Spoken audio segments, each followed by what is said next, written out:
kulanti wanaagsan daawadayaal meel kasta aad joogtaan waxaad ku soo dhawaataan wareysi gaar ah oo magaalada Hargeysa kula yeelanayno tababare macalin sare Mahad Jaamac Koronto oo ka wareysanayno doorka saxaafadda iyo waliba cudurka coronavirus wacyigelin ku saabsan arrimahaas inuu tababare sare Mahad u jeediyo bulshada daawanaysa kusoo dhaw telefishinka caalamiga ee Gobonimo waxaan aad iyo aad kaaga mahad celinaynaa wareysigan gaarka ah ee nasisay Mahad Jaamac Koronto marka ugu horeysa waxaan jecelahay in aad nooga sheekayso waa maxay coronavirus iyo waliba doorka wacigelineed ee saxaafaddu ka qayb qaadan karaan aad baad mahadsantahay marka hore coronavirus waa cudur adduunka ku soo siyaadiyay caalamkii oo dhan wax badan buu ka bedelay habnololeedkii loo noolaa sidii loo shaqeyn jiray iyo waxyaabihii laga hadli jiray oo dhan wuu bedelay sidaas la mid ah waxa loo baahan yahay warbaahinteennuna inay sidaas in la eg ay isbedesho oo ay wax ka bedesho habkii u shaqeyn jirtay wax ka bedesho foxkeedii wax ka bedesho yani muhiimadda meelaha ay saari jirtay haddii aad daawatid warbaahinta caalamka waxa laga yaabaa 5 ama 6 qodob ugu horeysa ama dhammaan qodobada laga hadlayo inay coronavirus ku saabsan yihiin sida marka looga hadlayo anigu waxaan aad u dhiirigeliyaa oo aan wariyaashan ugu baaqayaa in laga hadlo saameynta iyo sida qofku isaga ilaalin karo xanuunkan iyo dhibaatadiisa in ka badan inta uu ka hadli lahaa qofku wariyaha ah lambarka dadka uu ku dhacay dadka u dhintay iyo sida uu yahay waa xog muhiim oo loo baahan yahay laakiin numberka waxa ka muhiimsan in qofkii sheekooyin loo sheego xoga loo sheego lana qofeeyo sheekadii tusaale ahaan haddii wariyuhu uu rabo inuu ka hadlo saameynta uu yeeshay coronavirus dadka dhageysanaya ama daawanaya kuma dareemi karaan inta qof uu ku dhacay laakiin waxay ku dareemi karaan marka ay maqlaan sheeko qof ama qoys uu saameeyay oo uu dhibaateeyay oo yacni dhibaato uu ku reebay ama qof uu shaqadiisii tiray ama qof uu ehelkii qof uu jeclaa uu ka qaaday yacni qofkaas wuxuu ka hadli karaa saameynta anigu marka waxaan oran lahaa wariyaashu muhiimadda ha saaraan sidii looga hadli lahaa saameynta uu leeyahay xanuunkan iyo sida dadku isaga badbaadin karaan isaga ilaalin karaan waxaan ognahay adduunka oo dhan ma jirto dawo la oran karo dawada hal la cuno ha lagu badbaado laakiin waxaa jira bulshadeena ka dhex jira khuraafaad laga yaabo dadka qaarna iska aaminsan yihiin oo aan run ahayn oo aan la xaqiijin run bay noqon karaan laakiin wax la xaqiijiyo scientifically maaha kuwaas inaan dadka loo baahin haddii aad qofka u baahisid wax aan ka soo bixin ilihii saxda ahaa ee noo xaqiijin karay waxyaabahan oo wariyuhu uu sheego tusaale ahaan oo kale TV-da qaar waxaan ka daawaday dad oranaya waxaan haynaa dawadii cudurkan dawadan waxaa laga yaabaa qaarkood inay hadlayeen ka hor intaanu cudurkuba soo gaarin dalkeena marka xagee lagu tijaabiyey yaa xaqiijiyey yacni xog dhaba yaa ka haya sidaas marka qofkii baahiya wuxuu qayb ka yeelanayaa dembiga cid walbo dawada intay isticmaasho wax ku noqota qayb buu ka yeelanayaa ka wariyaal ahaanna annaga mas-uuliyadda baana saaran oo tan ugu weyn waxa weeyaan dadku wayna aaminaan wayna rumaystaan aaminaadaas marka waa inaanu xilkeeda qaadno oo aan dadka u sheegno wax la xaqiijiyey oo run ah oo la cadeeyey waxaan uga baxayaa su-aashaas markaan ka waramayno coronavirus kaliya ma aha numberka dadka la sheego kaliya ma aha in wasaaradda caafimaadka laga sugo shirka jira ay qabanayso ay ku sheegayso xaaladda uu marayo kaliya ma aha in la sheego inta qof ee isbitaal u taala laakiin wuu ka ballaaran yahay intaas wuu ka farabadan yahay intaas wax ashra fara badan bay tahay in dadka loo sheego waxyaabo badan bay tahay in dadka loo sheego oo laga wacyigeliyo wariyaashu marka waa inay sheekooyinkoodii siyaasadda ahaa ay ka wareegaan oo u wareejiyaan coronavirus iyo covid-19 sida wax looga oran lahaa qodob kale oo aan ku daraya waxa weeyaan waxa warbaahinteena qaarkood ay isticmaalaan eray bixin oranaysa caabuqa coronavirus caabuq maaha siday noo sheegeen khubarada caafimaadku caabuqu waa infection iyo virusna way kala duwan yihiin yacni viruskan waa virus weeyaan media yacni caalamka oo dhan ingiriisku waxay isticmaalaan coronavirus talyaanigu waxay isticmaalaan virus carabigu virus bay isticmaalaan waa inaan sidaa u isticmaalnaa coronavirus waa inaan isticmaalnaa laakiin aynaan ka duduwin oo caabuq aynaan ka duwin saxaafadda Soomaaliland inta badan waxay soo tabiyaan xogtaas sheegtay wasaaradda ma la samayn karaa filimo documentary oo dadkii lagu tusayo sida qof uu shaqo tira oo sheegtay oo kale sidoo kale ma la tebin karaa arrin ku saabsan Soomaaliya guud ahaan sidoo dhaqaalaha hoos ugu dhigay oo kale sheekooyin nooca ku saabsan deegaanada Soomaaliya laga samayn karaa waa sheekooyinka ugu wanaagsan oo dadku ay u baahan yihiin inay maqlaan waa sheekooyinka ugu wanaagsan ee lagu dareemi karo saameynta uu leeyahay xanuunkan tusaale ahaan Somaliland yani run way dad buu shaqo tiray dad buu shaqo la'aan ka dhigay oo waxa kamid ah dadkii yani wax iibin jiray ganacsiga iibin jiray dad badan oo dibadda wax looga soo diri jiray baa waayay dad badan oo xawaaladaha wax loo soo marin jiray baa waayay oo wax la'aan ay ku dhacday in laga hadlo marka oo laga sheekeeyo marka la yiraahdo wariyuhu markuu maqlo documentary waxa laga yaabaa inay wax adag la noqoto oo shaqo dheer ay la noqoto laakiin inuu sheekooyin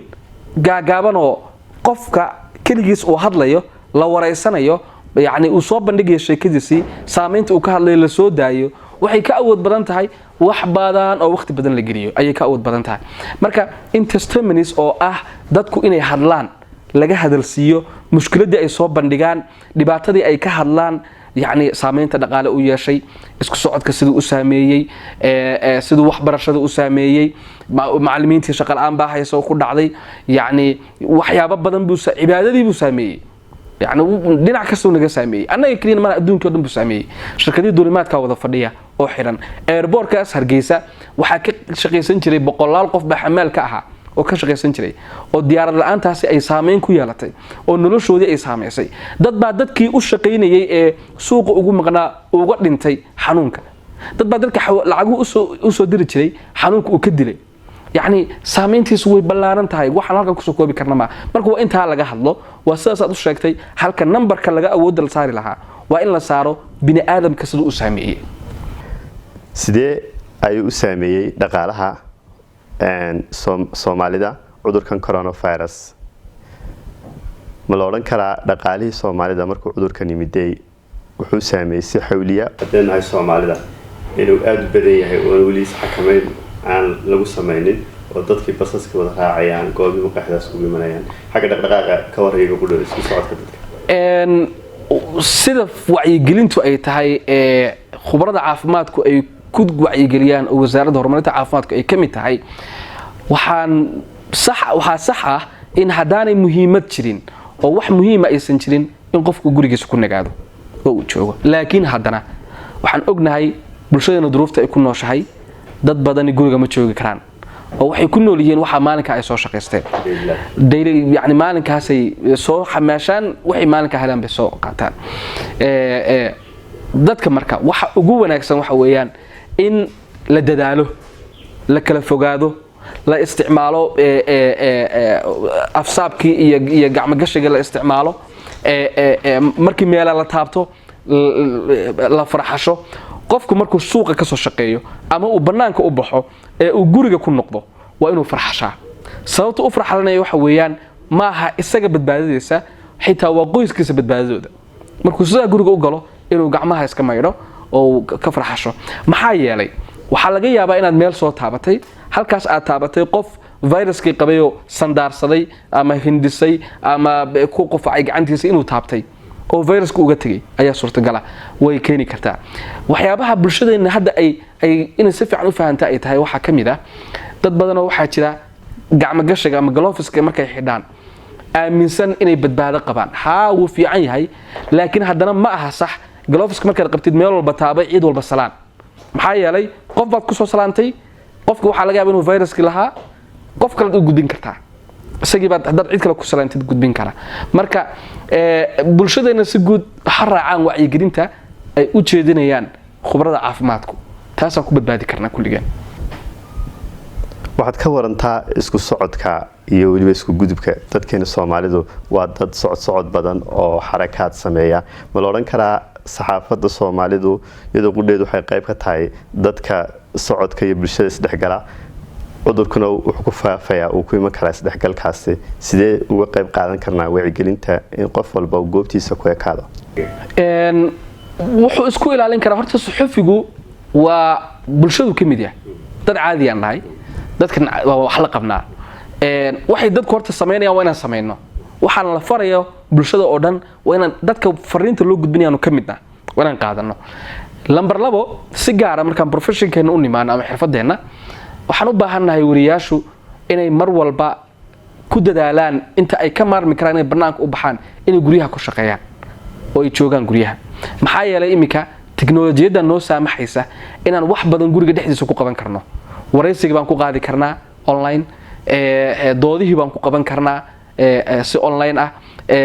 codadkii baan la kugu soo diri karaa, muuqaaladii baan la kugu soo diri karaa, waan ku dhex edit gareyn karnaa gurigii, waan ku upload gareyn karnaa, ku baahin karnaa, yacni wax badan baan samayn karnaa. communicationkii waxaa ka dhex dhici kara editorkii iyo gurigiisa jooga iyo producerkii ama soo saarihii jooga isna gurigiisa wada xiriiri kara oo ka wada hadli kara sheekada. marka in guriga lagu shaqeeyo waa mid ugu muhiimsan. inay xarumuhuna samaystaan siyaasadda ku shaqaynta guryaha, xarumaha warbaahintu. lambar 2 inaan wariyuhu uusan wareysan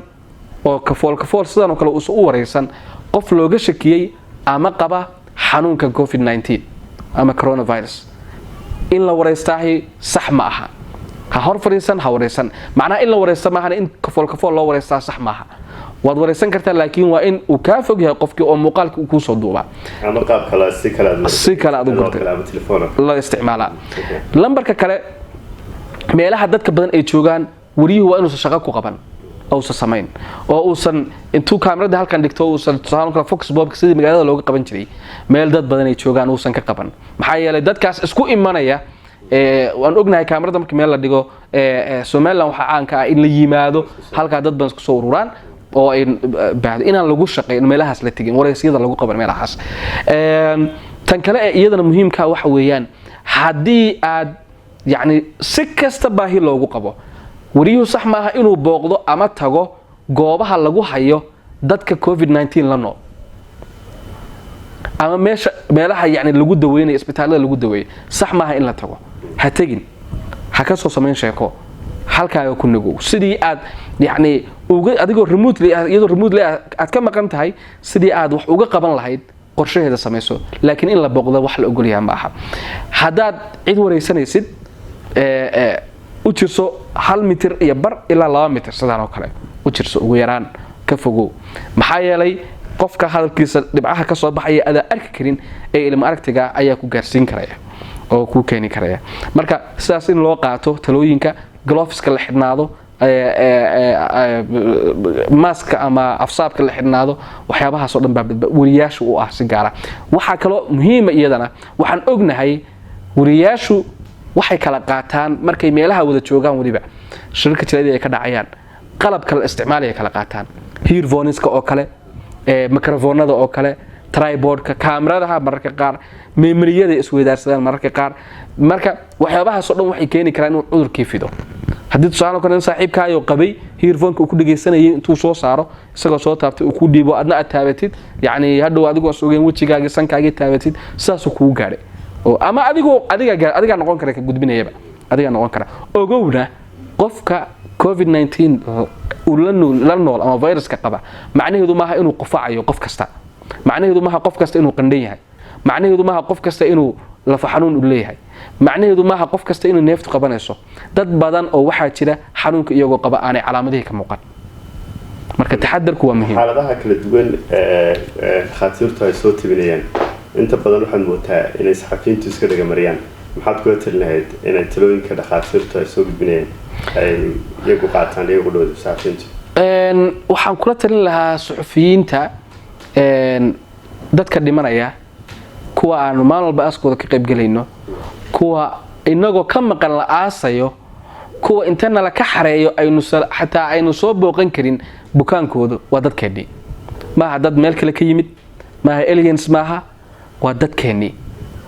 waa walaalka, waa hooyada, waa aabbaha, waa adeerka, waa abtiga, waa yacni qofaad jeceshahay weeyaan, waa saaxiibka. dadka maalin walba saa ugu dhacayo haddaynu dhayalsanno xanuunkan oo aynan yacni u qaadan sida uu yahay aynan u qaadan talooyinka la bixinayo iyo digniinaha laga soo jeedinayo aynan siduu yahay intaanu u qaadano bulshadana u gaarsiin waliba khatar baanu ku sugannahay. dadkeenno dhanna khatar bay ku sugan yihiin. waa muhiim in aan la dhayalsan oo talooyinka si wanaagsan loo qaato. aad bay muhiim u tahay.